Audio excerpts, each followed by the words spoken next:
20 नवंबर को सीबीएसई के सेक्रेटरी अनुराग त्रिपाठी ने एक वेबिनार के जरिए ये अनाउंस किया कि इस बार बोर्ड एग्जाम्स में questions competency, creativity, curiosity and analytical skills based पूछे जाएंगे। मतलब कि इंग्लिश के अभी अभी आए सीबीएसई के सैंपल पेपर में जो सीबीएसई ने झटका दिया था वो सच था। कौन सा झटका आप लोगों ने देखा नहीं, दिखा देता हूं। अब आपका 50% पेपर जो एमसीक्यू बेस्ड है, शायद आपको ऑलरेडी पता होगा, उसमें एमसीक्यूज एक नए स्टाइल में पूछे जाएंगे जो आज तक कभी ना पूछा गया।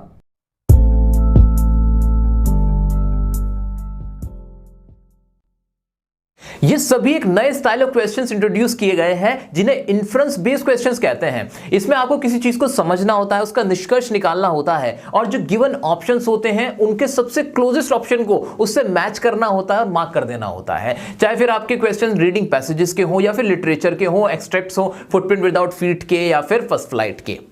और ऐसे क्वेश्चन से ही आपका पूरा 50% पेपर आएगा। जी हां दोस्तों, 50% पेपर जो आपका होगा वो ऑब्जेक्टिव टाइप का होगा और जिसमें ऐसे ही ट्रिकी क्वेश्चंस होंगे, ट्रिकी ऑब्जेक्टिव क्वेश्चंस होंगे। अच्छा, सीबीएसई ने ऐसा किया क्यों है? क्योंकि सीबीएसई चाहता है कि आप अपनी क्रिएटिव थिंकिंग का इस्तेमाल करें, अपना एनालिटिकल अप्रोच लगाएं, अपनी क्यूरियोसिटी स्किल्स का इस्तेमाल करते हुए क्वेश्चंस को समझें और फिर जो ट्रिकी ऑप्शंस दिए गए हैं उनको चूज करें। लेकिन अफसोस की बात यह है कि आपको इसके लिए कोई बुक नहीं मिलेगी जिससे आप इसकी प्रैक्टिस कर सकें। लेकिन मैंने सोचा कि क्यों ना आपका काम आसान कर दिया जाए। आपके 50% मार्क्स मैं आपको दिलाने जा रहा हूं। जी हां दोस्तों, बिल्कुल सही सुना आपने। YouTube के इतिहास में पहली बार मैं आपका इंग्लिश का पार्ट ए जो कि ऑब्जेक्टिव क्वेश्चंस का होता है वो पूरा कवर करवाने जा रहा हूं, आपको सॉल्व करवाने जा रहा हूं, जिससे आपको एक आइडिया लग जाएगा कि किस तरह के एग्जाम में क्वेश्चन आपके आने वाले हैं, ताकि जब आप एग्जाम में बैठो ना तो आपको आसान लगे, आपको कोई मुश्किल ना लगे, आप आसानी से उसको अप्रोच कर पाओ, क्वेश्चंस को अटेम्प्ट कर पाओ। जिसके लिए मैं एजुकार्ड का एक फ्रेश सैंपल पेपर लेके आया हूं। इसमें से मैं क्यों करवाना चाह रहा हूं? क्योंकि ये पहला सैंपल पेपर ऐसा है एजुकार्ड वालों का जो इन्होंने लॉन्च किया है जिसमें 100% इसी तरह के क्वेश्चंस को कवर किया गया है, जिससे आपको आसानी होगी क्वेश्चंस को समझने की। ऐसी कोई और मुझे बुक नहीं मिली जिसमें इतने सारे क्वेश्चन इतने अच्छे से एक्सप्लेन किए गए हो, इतने अच्छे से दिए गए हो, जिससे आपकी प्रैक्टिस हो जाए। तो आइए दोस्तों, इस सैंपल पेपर की मदद से हम आज देखते हैं कि किस तरह के ऑब्जेक्टिव पेपर हम कवर करने वाले हैं, कैसे क्वेश्चंस को हम अटेम्प्ट करने वाले हैं। दोस्तों, आपका पार्ट 40 नंबर का है, 40 मार्क्स का है, जो 3 सेक्शन में डिवाइड होता है। पहला है आपका रीडिंग सेक्शन, दूसरा है आपका लिटरेचर और तीसरा है आपका ग्रामर। रीडिंग सेक्शन के अंदर आपके 2 सवाल होंगे जो कि 20 नंबर का है। क्या कहा मैंने? 20 नंबर का, ध्यान से सुनना, ठीक है। दूसरा है हमारा लिटरेचर। लिटरेचर में आपके 5-5 नंबर के 2 पोएट्री और प्रोज होंगे जो कि 10 नंबर हो गए टोटल। यानी लिटरेचर और हमारा रीडिंग सेक्शन 30 नंबर का होता है। तो 30 नंबर का बहुत ज्यादा सिग्निफिकेंस है दोस्तों। और तीसरी चीज है हमारी ग्रामर, जिसके अंदर 3 सवाल होंगे और ये हमारी 10 नंबर की होगी। इस तरह से पूरे 40 नंबर आपके बन जाते हैं। तो आज अभी हम सबसे ज्यादा फोकस करने वाले हैं 2 सेक्शन पे, रीडिंग और लिटरेचर पे, क्योंकि ये 30 नंबर की होती हैं। तो लेट्स गेट स्टार्टेड।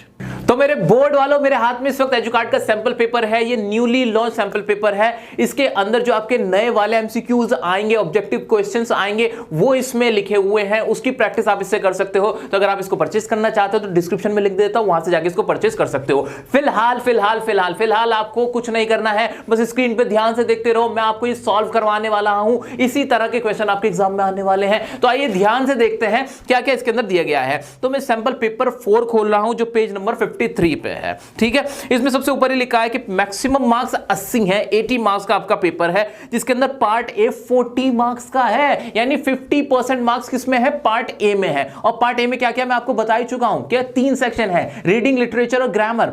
और सारे ही क्या है? ये सारे ही एमसीक्यू बेस्ड है, ठीक है जी।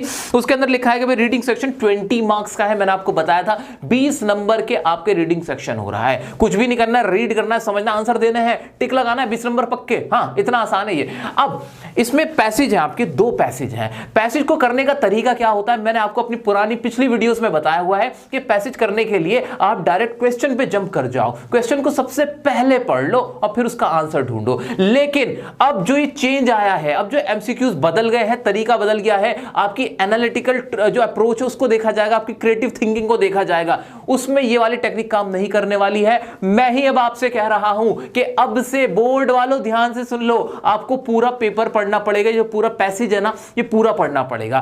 पैसेज को अच्छे से पढ़ना, समझना, अपना टाइम लगाना, उसके बाद ही आप आंसर कर पाओगे, वरना गलती कर दोगे। तो याद रखना है क्या करना है, पैसेज को हमें अच्छे से पढ़ना है, टाइम लगाना है, समझना है कि उसमें क्या लिखा है। क्योंकि जो बहुत सारे क्वेश्चन इसमें पता है कैसे पूछे जाएंगे, क्वेश्चन कुछ ऐसे पूछे जाएंगे कि आपसे पूछा जाएगा कि भाई इसमें कहने का मतलब क्या हो रहा है, इसका सेंट्रल आइडिया क्या हो रहा है, जो राइटर है, जो ऑथर है, वो क्या कहना चाह रहा है, इस वर्ड से उसकी क्या मुराद है, क्या रेफरेंस देना चाह रहा है, वो इस तरह की बातें पूछी गई हैं। डायरेक्ट क्वेश्चन आपसे नहीं पूछे जा रहे हैं, देखा जा रहा है कि आपने कितना समझा है। तो क्या करना है, पैसेज को पूरा अच्छे से पढ़ना है। तो अभी हमारे सामने एक पैसेज दिया गया है जो कि 5 पैराग्राफ के अंदर डिवाइड किया गया है। अब ये बहुत लंबा है, मैं आपके सामने अभी तो नहीं पढ़ सकता रियल टाइम के अंदर। एक काम करते हैं, वीडियो को आप पॉज करो, मैं भी पढ़ता हूं, आप भी पढ़ते हैं, 2 मिनट में जल्दी से इसको पढ़ते हैं, समझने की कोशिश करते हैं।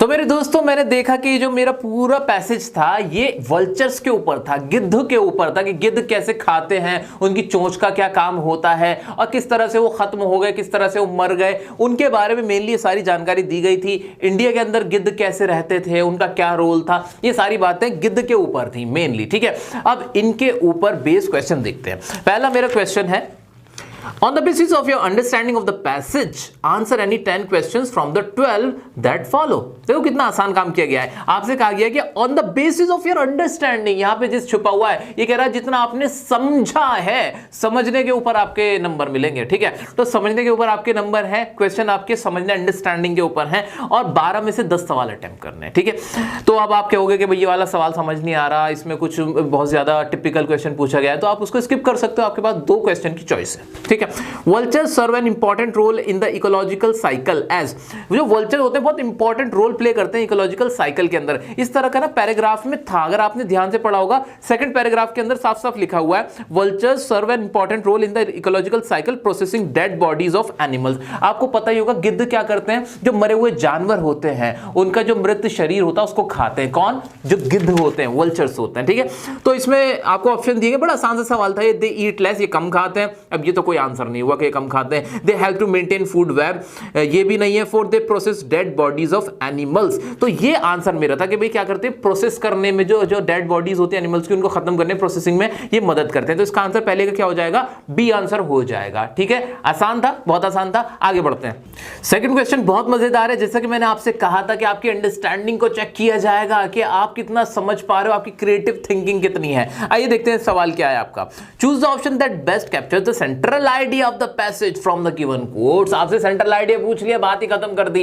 सेकंड ही क्वेश्चन में आपसे पूछा जा रहा है सेंट्रल आइडिया बता दो कि पूरा जो पैसेज है उसका मेन मुद्दा क्या है, और उसके लिए तो आपको पूरा पैसेज पढ़ना पड़ेगा। समझ रहे हो ना, इसलिए कह रहा था कि पहले पूरा पैसेज अच्छे से पढ़ना है। ठीक है, अब आपको उसमें 4 कोट्स दे रखे हैं, उन कोट्स में से एक कोट जो सही, जो आप रिलेटेबल कर पा रहे हो किससे, अपने पैसेज से, उस पे आपको टिक करना है। तो पहला है, it is not the strongest of the species that surround, not the most intelligent but the one most responsible to change. Charles Darwin ने कहा है death is nature's way of saying. भाई डेथ के बारे में तो यहाँ कोई बात नहीं हुई थी। Hunger is the best sauce in the world, hunger के बारे में बात नहीं हुई थी। Just remember it's the bird that suppose to suffer, not the hunter, hunter के बारे में भी कोई बात नहीं हुई थी। अगर आपने पैसेज को ध्यान से भी देखा होगा, थोड़ा बहुत भी पढ़ा होगा, आपको समझ में, अगर थोड़ा बहुत भी आया होगा तो आपको समझ में आ गया 3 आंसर तो है नहीं, तो बचा कौन सा, पहले वाला, it is not the strongest of the species that surround, not the most intelligent but the one most responsive to change. ये आपका आंसर हो जाएगा। अच्छा, एक मजेदार बताता हूं बात आपको इस सैंपल पेपर की। इसमें आपको सॉल्यूशन दिया गया कि नहीं दिया गया, ध्यान से इसके सॉल्यूशन पे जाना, पीछे पन्ना पलटो।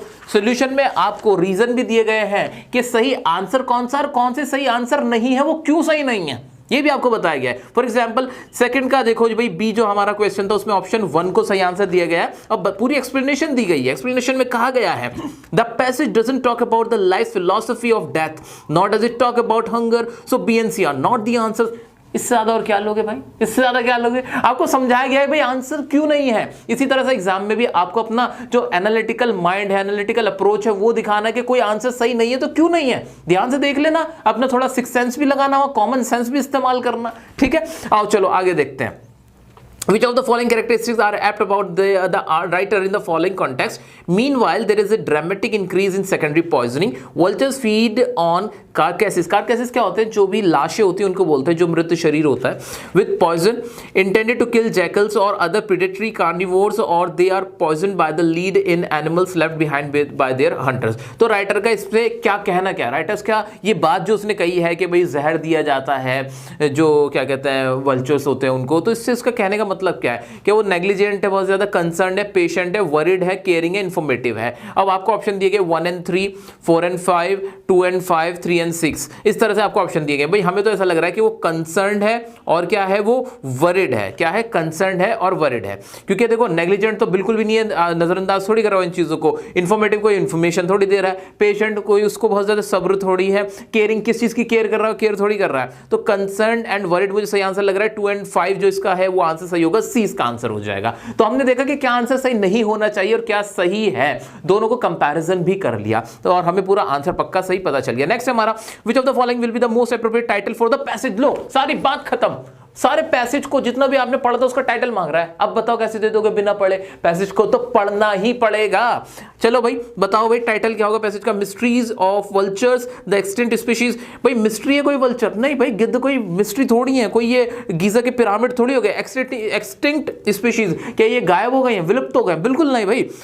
बर्ड स्टैंडर्ड्स, बर्ड का स्टैंडर्ड्स बताया जा रहा है. नहीं भाई देखो कुछ नहीं करना पड़ा आपको, पैसेज में जाके ढूंढना भी नहीं पड़ा इसका आंसर, वहां मिलेगा भी नहीं. सर्वाइवल ऑफ द फिटेस्ट, यहां पे ये आंसर इसका सही है. इसकी जो फीलिंग आ रही है वो यही है कि सर्वाइवल ऑफ द फिटेस्ट, जो सबसे फिट है उसको सर्वाइव, वही सर्वाइव करता है. ये इसी बारे में इसमें बात की गई है. तो बी इसका करेक्ट आंसर हो जाएगा. नेक्स्ट है हमारा the reason behind vultures dying. जो वल्चर्स हैं गिद्ध जो मर रहे हैं वो क्यों मर रहे हैं? उसका रीजन क्या है? They feed on carcasses laced with poison actually meant to kill jackals and other predators. अगर आपने सही से इसका पैसेज को पढ़ा होगा तो इसकी पैसेज की if I am not wrong तो इसकी सेकंड लास्ट पैराग्राफ में या लास्ट पैराग्राफ में इसके बारे में बात की गई थी.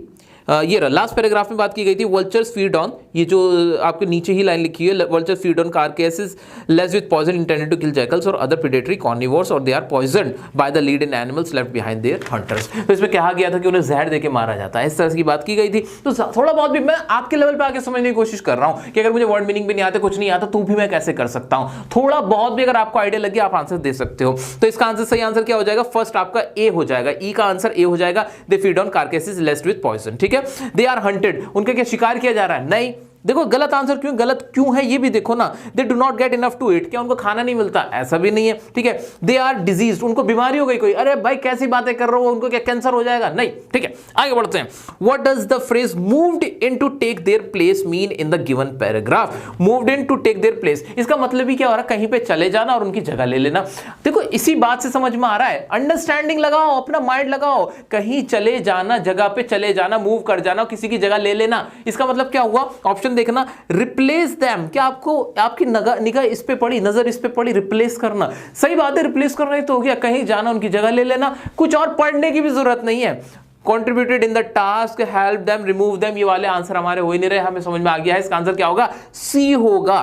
ठीक है. तो एफ का आंसर हो जाएगा हमारा सी. नेक्स्ट है why are vultures be considered weak? Vultures की जो चोंच होती है उसको कमजोर क्यों माना जाता है? They are of no use, क्या उसका कोई काम ही नहीं है? भाई खाना खाते हैं वो, उससे क्या बात कर रहे हो? They are meant to scoop and eat flesh only.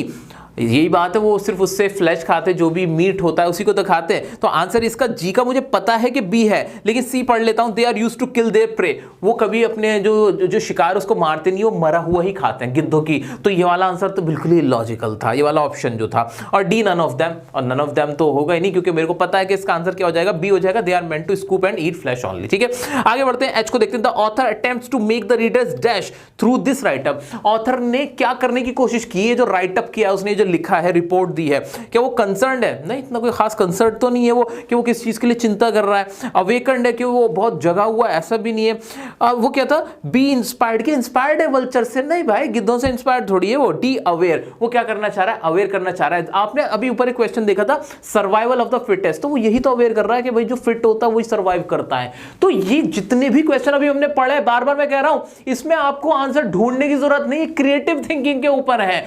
जो आपको पढ़ने को दिया गया था उस पे बेस्ड क्वेश्चंस हैं, उसके अंदर इनका आंसर नहीं छुपा हुआ है, आपको उसे समझना पड़ेगा। समझ के तो आंसर आ जाएगा लेकिन कॉपी करके आंसर नहीं आएगा। यह फर्क है नए एमसीक्यूज में, इसलिए तैयार हो जाओ मेरे चीतों, इनको समझने की कोशिश करो, थोड़ा सा दिमाग लगाओ, आंसर आ जाएगा, मेरी तरह समझो। आओ चलो आगे बढ़ते हैं।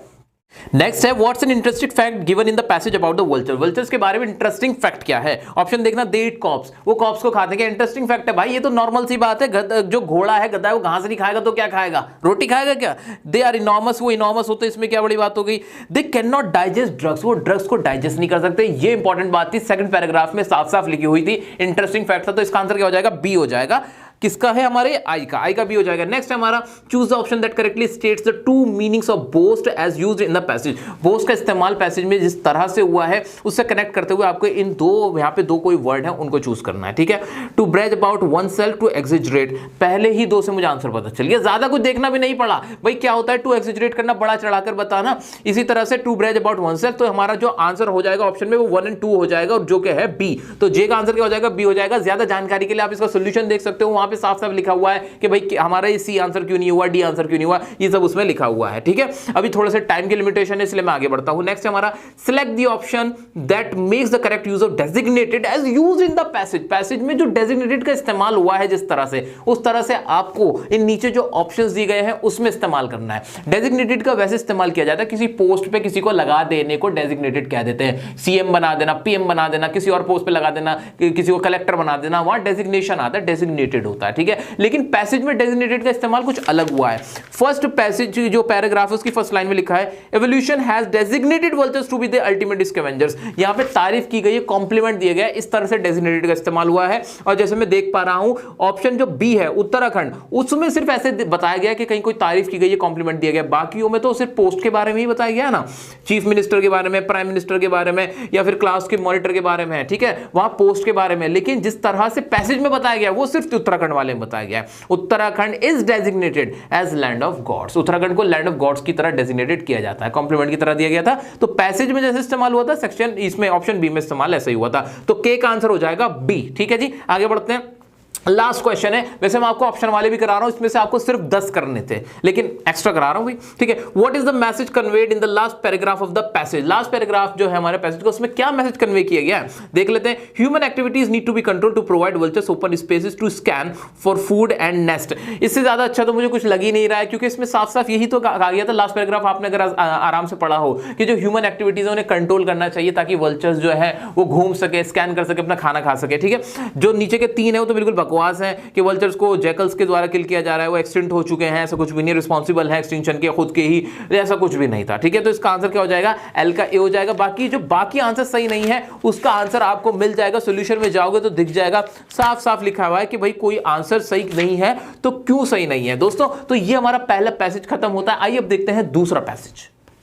So guys, we have just completed our first passage, और उसमें हमने देखा कि जो उसके सॉल्यूशन दिए गए थे, उसमें जो आंसर थे, उसमें जो ऑप्शन गलत है वो गलत क्यों है, इसका भी आपको आंसर दिया गया है। तो इस एजुकार्ड के सैंपल पेपर के अंदर इसी तरह के 13 सैंपल पेपर दिए गए हैं, बहुत अच्छे से इनके सॉल्यूशन दिए गए हैं, और उसमें ये जो टेक्निक बताई गई है ना कि आंसर जो गलत है वो गलत क्यों है, ये बड़ी जबरदस्त है। इससे आपको कॉन्फिडेंस आएगा, आपको समझ में आएगा। तो मुझे पूरी उम्मीद है कि अगर आप इस सैंपल पेपर से, एजुकार्ड के सैंपल पेपर से प्रैक्टिस करते हो तो आप बहुत अच्छे मार्क्स सिक्योर कर सकते हो। अगर आप इसको परचेज करना चाहते हो तो इस पे अभी हैवी डिस्काउंट चल रहा है, जल्दी से डिस्क्रिप्शन में चले जाओ, वहां पे लिंक है, वहां जाके इसको परचेस कर डालो और अच्छे से प्रैक्टिस करना आज से स्टार्ट कर दो, ताकि आपके मार्क्स बढ़िया आ जाए। भाई बहुत अपडेटेड है, अपडेटेड रहना हमें बहुत जरूरी होता है अगर हम स्टूडेंट को एग्जाम देने जा रहे हैं, ठीक है। आगे बढ़ते हैं दोस्तों, देखते हैं हमारा सेकंड पैसेज क्या है। सेकंड पैसेज में मैं थोड़ा सा चाहता हूं कि आप इसके अंदर कुछ करके दिखाओ, जो मैंने टेक्निक्स आपको बता दी हैं उसको आप भी फॉलो करो। करना क्या, कुछ नहीं करना, सबसे पहले इसको अच्छे से पढ़ने की कोशिश करनी कि पैसेज में है क्या। छोटे से पैसेज है भाई, छोटी छोटी बातें की गई हैं, उसको समझने की कोशिश करो, उसका जिस्ट निकालो, निचोड़ निकालो कि क्या कहना चाह रहे हैं। तो ये हमारा सेकंड पैसेज है, मैरी के बारे में है। एक मैंने तो पढ़ लिया ना, मैंने पहले पढ़ लिया था, मुझे पता था आप पढ़ोगे अब, तो मैंने पहले पढ़ लिया था। इसमें क्या है, 2 मिनट का टाइम लेके आप पढ़ लो, फिर मैं बताता हूं इसमें है क्या।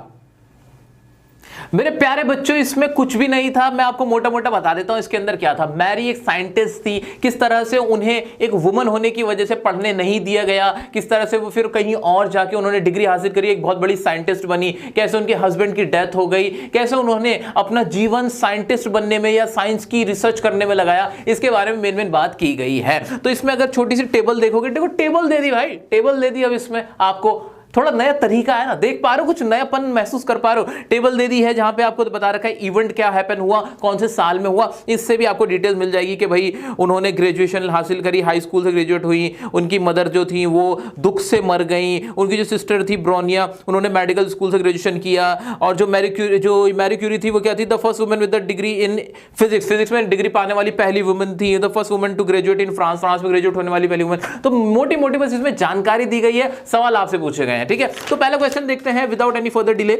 फर्स्ट क्वेश्चन है हमारा, in the line she definitely left Poland the word definitely does not refer to. Definitely का मतलब क्या नहीं होता, इसका मतलब है कि भाई डिफाइंटली का जो मीनिंग नहीं है इन ऑप्शंस में से कौन कौन सा, भाई रेजिस्टेंट का तो मतलब ही होता है कि जब दिल नहीं होता, जबरदस्ती कोई काम होता है।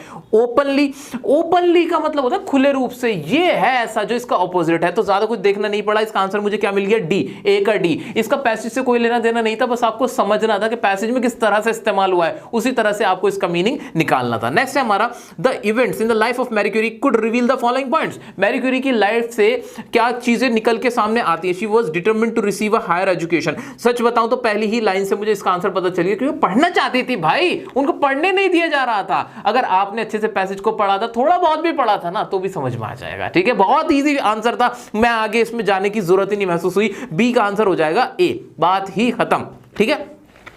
नेक्स्ट हमारा, Marie dash by leaving Poland and travelling to France to enter the Sorbonne, ठीक है। तो अब इसमें बता रहे कि मैरी कैसा फील कर रही थी, मैरी ने क्या किया था जब वो पोलैंड गई थी, क्या कहते हैं, जब उन्होंने पोलैंड छोड़ा था और ट्रेवल किया था फ्रांस में, ठीक है। तो उन्होंने क्या किया था, चैलेंज किया था अथॉरिटी को। क्या किया था, चैलेंज किया था अथॉरिटी को, भाई मुझे आप पढ़ने नहीं दे रहे, मैं फ्रांस में जाके ग्रेजुएशन हासिल कर लूंगी, वहां जाके पढ़ लूंगी। तो उन्होंने चैलेंज किया था अथॉरिटी को। अब यहाँ पे बताओ भाई, शी गॉट हैप्पी, वो खुश हो गई थी कि मुझे पढ़ने नहीं दे रहे। कैसी बातें कर रहे हो। तो इस तरह के बेतुके ऑप्शन दिए गए होते हैं, अगर आपके अंदर थोड़ी सी भी समझ, आप पढ़ लोगे, समझ लोगे। इसी तरह के दोस्तों बहुत सारे इसके आसान से भी है, मैं चाहता हूं कि कुछ आप भी करो, तो इसलिए भी मैं बीच में थोड़े से बीच में एक दो छोड़ देता हूं ताकि आप समझ पाओ। मैं आता हूं ई पे, आता हूं डी छोड़ देता हूं। डी बहुत आसान है, थोड़ा मजेदार है, आप इसको ट्राई करना। ई देखते हैं, based on your understanding of the passage choose the option that list the qualities of the professor. Professor की क्वालिटी बतानी और कुछ नहीं। प्रोफेसर कैसा होना चाहिए, लिथार्जिक होना चाहिए, थका हुआ होना चाहिए, एक बैड स्टूडेंट होना चाहिए, है ना, और बहुत डिस्ट्रेस रहना चाहिए। कैसी बातें कर रहे हो, सीधी सी बात है। प्रोफेसर होना चाहिए, कैसा होना चाहिए। थर्ड पॉइंट है हमारा, एक्सपीरियंट होना चाहिए, स्कॉलर होना चाहिए। 1 and 3 इसका आंसर हो जाएगा सी, ई का सी आंसर हो जाएगा, बात ही खत्म, कुछ भी नहीं करना पड़ा, ठीक है।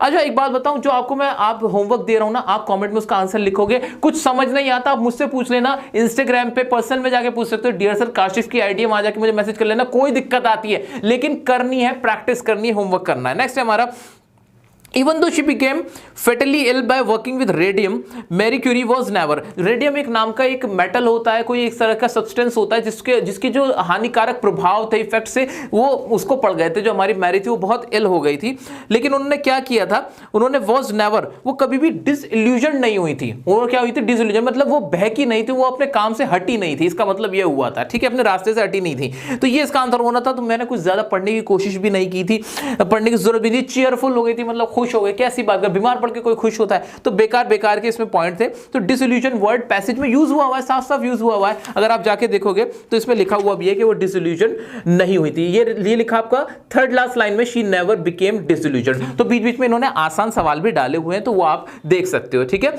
इसी तरह से बहुत आसान सवाल है, तो फैक्ट वाले कि भाई कितने साल उनकी मैरिज चली थी, ये आपको पैसेज में मिल जाएगा, बहुत इजी है। इसी तरह से उनकी जो माँ थी वो क्या हो गई थी जब उनकी आफ्टर द डेथ ऑफ, जो डेथ हुई थी उनकी सिस्टर्स की, जो हुई थी डॉटर्स की डेथ हुई थी, किसकी डेथ हुई थी जरा पैसेज में जाके चेक कर लेना, आप बहुत आसानी से आप इसका आंसर निकाल सकते हो, मैं भी नहीं बता रहा हूँ आपको, ठीक है। इसी तरह से छोटे छोटे से आंसर हैं, जो छोटे छोटे से क्वेश्चन है आपके, जो बहुत ही ईजी हैं। मुझे पूरी उम्मीद है कि आप इनके आंसर कर पाओगे, बहुत आसान है। ये वाला पैसेज रिलेटिवली काफी ईजी है, जो इसके टफ टफ क्वेश्चन हो सकते थे, मैंने आपको करा दिए हैं। बाकी के आंसर आप जल्दी से छांट के मुझे बताओगे, होमवर्क करोगे, मुझे पूरी उम्मीद है आप बहुत अच्छे से कर पाओगे, इसको समझ पाओगे। आइए अब देखते हैं हमारा लिटरेचर पार्ट। लिटरेचर पार्ट में आपका ये लेंचो वाला सवाल, लेंचो वाला जो चैप्टर है ना वो वाला है। उसमें क्या हुआ था भाई, लेंचो खत लिखता है भगवान को कि मुझे पैसों की जरूरत है, किसान होता है लेंचो, भगवान उसको वो पोस्ट मास्टर के पास वो चिट्ठी जाती है, पोस्ट मास्टर देखता है उसको, उस पर तरस आ जाता है उसकी मासूमियत पे, पोस्ट मास्टर अपनी जेब से उसको पैसे दे देता है, इस तरह की कहानी है ना। और लेंचो फिर कहता है बस इतने से पैसे दिए थे, मैंने तो ज्यादा की रिक्वायरमेंट थी मेरी, तो ये वाली कहानी है ना लेंचो वाली, वो कहानी है। उसके ऊपर अगर आपको इसका लॉन्ग आंसर याद है, इसकी कहानी पता है ना, तो पैसेज देखने की भी जरूरत नहीं, सही आंसर ले दोगे, क्योंकि एमसीक्यूज ही तो हैं, ऑब्जेक्टिव क्वेश्चन है। देखते हैं क्या है भाई, मैंने आपको कहानी बता दी, पैसेज आप आराम से पढ़ लेना, यहां मैं टाइम वेस्ट ज्यादा नहीं करूंगा। पहला सवाल है, how did Lencho feel when he counted the money. Lencho ने कैसा फील किया था जब उसने पैसे को काउंट किया था? खुश हो गया था वो? नहीं। आंसर देखो लिखा, ही वाज प्लीज, बड़ा खुश हो गया था, अरे कम पैसे भेज दिए मजा आ गया। नहीं, ऐसा कुछ नहीं हुआ था। ही वाज नॉट बॉदर्ड, उसको परवाह नहीं थी, अरे कोई दिक्कत नहीं, पैसा बहुत है भाई के पास, ऐसा हुआ था भाई? ऐसा भी नहीं हुआ था। दो ऑप्शन तो ये कट हो गए, बी और डी। ही वाज इनरेज्ड था वो, बहुत ज्यादा गुस्से में था, बहुत परेशान था, भैया क्या ये कितने कम पैसे भेजे हमको ज्यादा चाहिए थे। ठीक है, तो ये इसका आंसर होना था। ठीक है, एस्टोनिश्ड नहीं था वो, एस्टोनिश्ड वर्ड ही गलत था यहाँ पे, इसका तो कोई बनता ही नहीं ना, एस्टोनिश्ड थोड़ी था वो। नेक्स्ट है हमारा, choose option that list the set of statement that are not true. ऐसी स्टेटमेंट बतानी जो ट्रू नहीं है। पहला, Lencho was very casual in his duties. क्या वो अपनी ड्यूटीज में कैजुअल था? नहीं भाई, कैजुअल बिल्कुल भी नहीं था। ऐसे थोड़ी कि हाँ नहीं वो अपने काम नहीं सही से करता था, वो अपनी जिम्मेदारी नहीं निभाता था। तो पहला तो गलत है, पहला नॉट ट्रू है। दूसरा है हमारा, Lencho was a simple pure heart. ये सच है भाई, बड़े प्योर हार्ट का सच्चे दिल वाला आदमी था, चिट्ठी लिख रहा था गॉड को। तीसरा, Lencho was extremely happy to see the amount. पैसे देखते खुश हो गया, कितने सारे पैसे, ऐसा थोड़ी हुआ था, वो एनरेज्ड था। तो इसलिए यहाँ पे क्या आ जाएगा, 3 और आ जाएगा, और जैसे 1 और 3 आया 4 अपने आप ही आ जाएगा, सोचने की भी जरूरत नहीं थी दोस्तों। तो हमारा बी का आंसर क्या हो जाएगा, ए हो जाएगा। नेक्स्ट है हमारा, अरे फोटो दे रखी है, अरे भाई क्या लिखा हुआ है देखते हैं। देखो मजेदार तरीका, देखो सवाल पूछने का कितना डिफरेंट सवाल पूछा हुआ है। यहाँ पे फोटो बना रखी है, कहा है pick the option that correctly classifies facts and opinion. Facts होंगे, आपको कुछ फैक्ट्स यहाँ पे दिए गए होंगे और एक ओपिनियन होगा। क्या फैक्ट्स दिए होंगे और किसी का वहां पे एक ओपिनियन होगा। इस तरह से आपको इसको अरेंज करना है। पहले है हमारा, Lencho family believed that God would help him. Lencho की फैमिली बिलीव करती थी गॉड उसकी हेल्प करेंगे, मदद करेंगे। Lencho was not a wise farmer. Lencho एक वाइज फार्मर नहीं था, बुद्धिमान फार्मर नहीं था। तीसरा, Lencho wrote a letter to God requesting him to send him 70 पैसों। लेंचो ने लेटर लिखा था गॉड को रिक्वेस्ट करते हुए कि मुझे 70 पैसे की जरूरत है। Post master was a mature and kind hearted person as we could understand the problems of Lencho. Post master बहुत काइंड हार्टेड था, वो समझ गया था लेंचो की प्रॉब्लम को। ठीक है, अब फैक्ट्स अलग करने और लास्ट में एक ओपिनियन देना है। तो इसमें ओपिनियन जो मुझे समझ में आ रहा है वो ये तो आ रहा है, Lencho was not a wise farmer. बात ही खत्म हो गई ना, लेंचो क्या था, एक वाइज फार्मर नहीं था, यही तो ओपिनियन बन रहा है। ओपिनियन ये पोस्ट मास्टर का थोड़ी बनेगा, पोस्ट मास्टर बड़ा काइंड हार्टेड था, उसके बारे में तो बात ही नहीं हो रही है। तो जो हमारा ओपिनियन है वो सेकंड हो रहा है। और अब हमें क्या देखना है, हमें देखना है सेकंड ओपिनियन कहां पर है। बी ऑप्शन में सेकंड ओपिनियन दिख रहा है। देखो कितना चालाकी से आंसर पकड़ा है मैंने, देखा आपने, चालाकी से आंसर पकड़ लिया कि भाई ओपिनियन क्या हो सकता है। ओपिनियन ये थोड़ी होगा कि लेंचो ने खत लिखा, ये किसी का ओपिनियन होता है कि ओपिनियन तो ये होता है भैया ये आदमी समझदार है, ये बेवकूफ है, ये बहुत चालाक है, ये बहुत दुखी है, यही तो ओपिनियन होते हैं ना मेरे। ये मुजरिम है, ये मुजरिम नहीं है। तो इसी तरह से भाई लेंचो क्या था, वाइस फार्मर था। तो इसका आंसर क्या हो जाएगा, बी हो जाएगा, सी का बी हो जाएगा। और देख रहे हो कि एमसीक्यू कितने डिफरेंट आ रहे हैं। और ये एजुकार्ड की बुक है भाई, इसमें इन लोगों ने ये सारी चीजें कवर कर रखी है ताकि आपके एग्जाम में हेल्प हो जाए, आप अच्छे नंबर लेके आओ। नेक्स्ट हमारा, which word does contentment not correspondent to. कि जो कंटेनमेंट वर्ड है ये किसके कॉरेस्पॉन्ड में नहीं है, ये बताना। पहला है रिलैक्स्ड, हैप्पी, सेटिस्फाइड, सैड। अब इसमें बताना कि भाई कौन कॉरेस्पॉन्ड नहीं है, मतलब कौन समान नहीं, एक तरह से इस तरह से समझ लो इसको। रिलैक्स नहीं, कंटेनमेंट का मतलब होता है सेटिस्फाइड होना, खुश होना, बढ़िया से होना। ठीक है, रिलैक्स, सेटिस्फाइड ये तो समान है इसके, हैप्पी ये तीनों ही समान है। सैड मतलब इसका ऑपोजिट हो गया, तो सीधा आंसर तो सैड है। अगर आपको इसकी वोकैबुलरी अच्छी आती तो आप पढ़ लेते, इसको समझ लेते। फिर एक मरियल सा सवाल है, Lencho had asked God for. Lencho ने कितने पैसों के लिए गॉड को कहा था, सीधी सी बात थी 100 रुपए के लिए, 100 पैसों के लिए बोला था। तो यहाँ पे आंसर क्या हो जाएगा, बिना देखे 100 पैसे हो जाएगा। बहुत मरियल से सवाल है, बहुत आसान होता है ये, इसमें स्कोर करना बहुत आसान है क्योंकि आपने चैप्टर पढ़ा हुआ है, कहानी पता है, उसके ऊपर ही आपके सवाल पूछे गए। अब नेक्स्ट आती है हमारी पोयम। पोयम के अंदर एक मजेदार बात ये होती है कि पोयम के ना कुछ लाइंस हमें दी गई होती हैं और उनके ऊपर सवाल पूछा गया होता है। ऐसा नहीं होता, लाइंस जो आपको दी गई होती है, जो स्टैंजा दिए गए होते हैं, उस पे सवाल नहीं होते।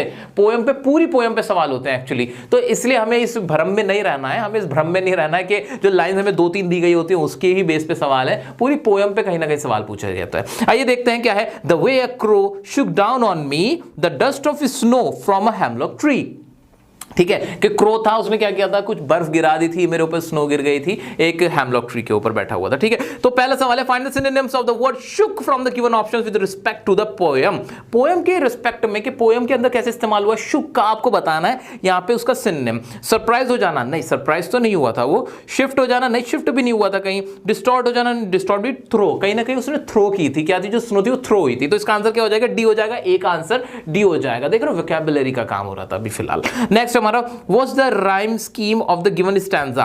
तो पहला, तीसरा, दूसरा, चौथा, इस तरह से है ना, ए बी, इस तरह से ही तो हो रहा है। देखते पता चल गया। देखो, क्रो, फिर आया मी, फिर स्नो, फिर ई, इस तरह से बन रही है इसकी राइम्स जो बन रही है। ठीक है, तो ये आंसर क्या हो जाएगा, सी, बी का सी हो जाएगा। आंसर क्या हो जाएगा, बी का सी हो जाएगा। यहां पे ए और ए यानी फर्स्ट और थर्ड आपस में कॉमन ही तो राइम्स दे रहे हैं ना, स्नो, क्रो। ठीक है, इस तरह से। नेक्स्ट हमारा this stanza brings out the contract between. ये जो स्टैंजा है ये कॉन्ट्रैक्ट बनाता है किसके किस चीज के बीच में बना रहा है, बैड ओमेन एंड जॉय, या हैप्पीनेस एंड हनी, नहीं हैप्पीनेस एंड हनी तो नहीं था, पॉइजन एंड जॉय, क्योंकि जो थी थोड़ी सी उसको बैड ओमन माना जाता है जब इस तरह से कोई क्रो फेंक देता है। बैड ओमन एंड फियर, नहीं डर भी नहीं था। पॉइजन एंड जॉय, नहीं जहर भी नहीं था। बैड ओमन एंड जॉय इसका करेक्ट आंसर हो जाएगा, सी का ए हो जाएगा। What's the poet not likely to say to the readers. Reader से पोएट क्या नहीं कहना चाहता, क्या बात वो नहीं कहना चाह रहा, ये बताना है। The crow through snow over the poet, ये बात तो कहना चाहता है भैया उसने स्नो गिराई थी भाई, जो क्रो था। The crow was sitting over the banyan tree पे बैठा हुआ था, वो ये नहीं कहना चाहता बस। द क्रो रिप्रेजेंटेड डिस्पेयर, ये तो कहना चाहता है डिस्पेयर कंप्लीट लॉस को दिखाता है। The hemlock tree represented bad omen, ये भी बता रहा है कि भाई हेमलॉक ट्री जो है वो मनुष्यत को दिखाता है। तो ये तीन बातें तो ठीक थी, लेकिन जो दूसरी बात थी ना वो बेनियन ट्री वाली, वो गलत थी। तो डी का आंसर क्या हो जाएगा, बी हो जाएगा। नेक्स्ट है मेरा, how did the dust of snow affect the poet. जो डस्ट थी स्नो की, उसने पोएट को किस तरह से इफेक्ट किया, प्रभावित किया। तो क्या हुआ था, ही गॉट एंग्री, उसे बड़ा गुस्सा आ गया था, नहीं ऐसा नहीं था। ही बिकेम अनहैप्पी, नहीं वो रोने लगा था, नहीं फुट फुट के रोने लगा था ना, अनहैप्पी हो गया था, नहीं भाई ऐसा भी नहीं हुआ था। He felt now something bad will happen, वो परेशान हो गया था कि अब मेरे साथ बुरा होगा, मेरी बिल्ली रास्ता काट गई, इस तरह से कुछ हुआ था, नहीं हुआ था। He realized there is joy in everything, उसने ये रियलाइज किया कि हर चीज के अंदर मजा है, ये उसने रियलाइज किया। और याद रखिए दोस्तों, इसका आंसर ये वैसे भी होना चाहिए था। क्यों, कि जो पोएट होते हैं, ऑथर होते हैं, उनकी थोड़ी सोच अलग होती है, वो हर चीज में ब्यूटी देख रहे होते हैं, मजेदार चीजें देख रहे होते हैं, अच्छे एक्सपीरियंस कर रहे होते हैं, एडवेंचर कर रहे होते हैं। तो यहाँ आंसर वैसे भी यही होना चाहिए था कि वो मजेदार चीजें देख रहा था, ब्यूटी देख रहा था, नेचर देख रहा था। ठीक है, तो हम समझ गए थे कि इसका आंसर क्या होना चाहिए था, ई का डी होना चाहिए था। बड़ा सिंपल था, 5 नंबर का हलवा था, तो ये 10 नंबर का हलवा मैंने आपको खिला दिया है। मुझे पूरी उम्मीद है कि जो मैंने आपको ये पार्ट 1 का 40 नंबर में से 30 नंबर अच्छे से कवर करा दिए, उसको आप बड़े मजेदार तरीके से समझ पाए हो। और मुझे आगे भी उम्मीद है कि आप इसको प्रैक्टिस करोगे। एजुगार्ड का सैंपल पेपर आप खरीद लोगे, इसमें से प्रैक्टिस कर सकते हो, आपको बड़ा फायदा होगा, आपका एग्जाम बहुत अच्छा जाएगा। स्टिल कोई भी डाउट आता है तो मैंने आपसे कहा है कि आप मुझसे पूछ सकते हो, कमेंट में सही आंसर बताना, होमवर्क मुझे दिखाना। मिलते हैं नेक्स्ट वीडियो में नेक्स्ट टॉपिक के साथ, तब तक के लिए बने रहे जीआर सर के साथ।